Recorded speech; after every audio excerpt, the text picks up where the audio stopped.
Od 2004. godine do danas Osječko-baranjska županija je za projekte poticanja zapošljavanja izdvojila gotovo 2.750.000 kuna za 809 polaznika koji su do sada prošli edukacije za različita područja. ECDL edukacija namijenjena je nezaposlenim osobama koje su duže od godinu dana na evidenciji Zavoda za zapošljavanje, a posebno onima čija su zanimanja s niskom stopom zapošljavanja jer je kod njih primijećena loša informatička pismenost. Naravno da se određena znanja i onom profesionalnom dijelu u profesiji gube, ali isto tako i da tržište rada traži dodatna znanja.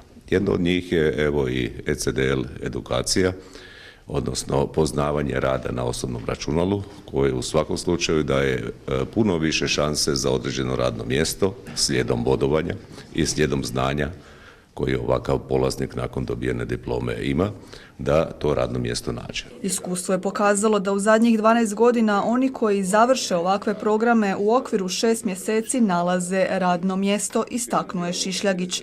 Nakon današnjeg potpisivanja ugovora vrijednog gotovo 70.000 kuna, 30 polaznika imat će priliku dobiti diplomu priznatu u 160 zemalja. Određeni polaznici koji su završili školovanje i dobili tu diplomu, osposobljeni za obavljanje poslova koji su vezani za osnove rada na računalu, što u sebi sadržava dakle, osnove interneta, osnove elektroničke pošte, tablične kalkulatore, Word procesor, poznavanje rada na Windows operativnom sustavu, proračunske tablice i osnove baza podataka. Osposobljavanje će trajati 120 sati, a provodit će se radnim danima u prijepodnevnim satima kako bi se nezaposlenima vratio osjećaj izvršavanja obaveza.